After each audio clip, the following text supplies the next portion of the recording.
Price lord. ಕರ್ತನ ನಾಮಕ್ಕೆ ಮಹಿಮೆ ಉಂಟಾಗಲಿ. ಈ ಮುಂಜಾನೆಯ ಸಮಯದಲ್ಲಿ ಇದನ್ನು ನೋಡುತ್ತಿರುವ ಪ್ರತಿಯೊಬ್ಬರಿಗೂ ಯೇಸು ಕ್ರಿಸ್ತುವಿನ ನಾಮದಲ್ಲಿ ನಾನು ವಂದನೆಯನ್ನು ತಿಳಿಸುತ್ತೇನೆ. ಈ ದಿನದಲ್ಲಿ ಒಂದು ವಿಶೇಷವಾದ ವಾಕ್ಯಗಳನ್ನು ನಾವು ನೀವು ಓದಿಕೊಳ್ಳೋಣ. 2 ಕೊರಿಂಥದವರ ಬರೆದ ಪತ್ರಿಕೆ 8ನೇ ಅಧ್ಯಾಯ ವಾಕ್ಯ 6ರಿಂದ 10ರವರೆಗೆ ಓದಿಕೊಳ್ಳೋಣ. ಹೀಗಿರಲಾಗಿ ಈ ಧರ್ಮ ಕಾರ್ಯವನ್ನು ಮಾಡುವುದಕ್ಕೆ ಮೊದಲು ನಿಮ್ಮನ್ನು ಪ್ರೇರೇಪಿಸಿದ ತೀತನು ತಿರುಗಿ ನಿಮ್ಮ ಬಳಿಗೆ ಬಂದು ಅದನ್ನು ತೀರಿಸಬೇಕೆಂದು ನಾವು ಅವನನ್ನು ಕೇಳಿಕೊಂಡಿದ್ದೇವೆ.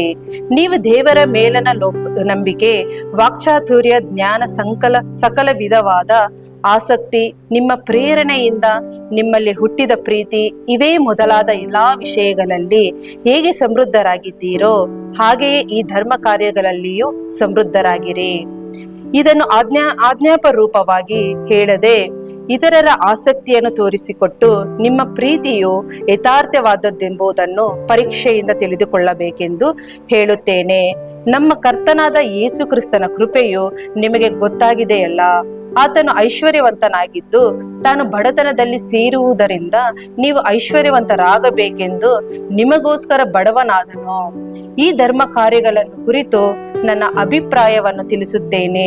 ಈ ಕಾರ್ಯವನ್ನು 1 ವರ್ಷದ ಹಿಂದೆ ನಡೆಸುವುದಕ್ಕೆ ತೊಡಗುವುದರಲ್ಲಿಯೋ ನಡೆಸಬೇಕೆಂದು ಮನಸ್ಸು ಮಾಡಿದವರಲ್ಲಿಯೂ ನೀವು ಅವರಿಗಿಂತ ಮೊದಲಿನವರಾದ್ದರಿಂದ ನಮಗೆ ಅಷ್ಟು ಮಾತ್ರ ಹೇಳುವುದು ವಿಹಿತವಾಗಿದೆ.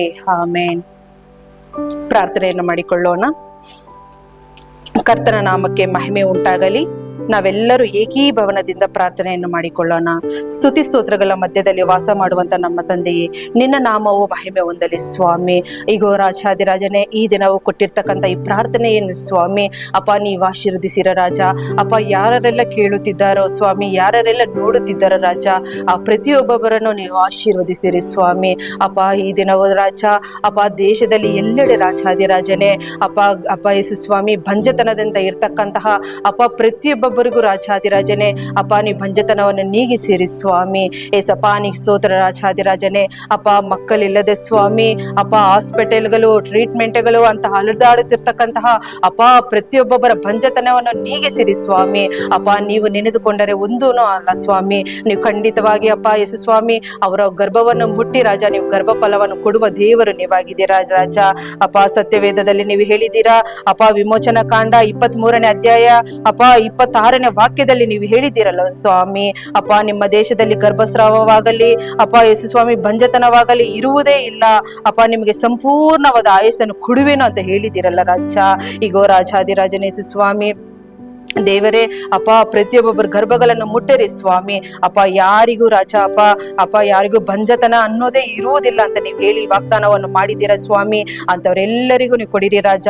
ಅಪ್ಪ ಮಕ್ಕಳು ರಾಜ, ನೀವು ನಿಮ್ಮ ಪರಲೋಕ ರಾಜ್ಯದಿಂದ ಅಪ್ಪ ಯೇಸು ಸ್ವಾಮಿ ಅವರಿಗೆ ರಾಜಾದಿರಾಜನೇ ನೀವು ದಯಪಾಲಿಸಿ ಕೊಟ್ಟಿದ್ದಕ್ಕಾಗಿ ನಿಮ್ಗೆ ಸ್ತೋತ್ರವಾಗಲಿ.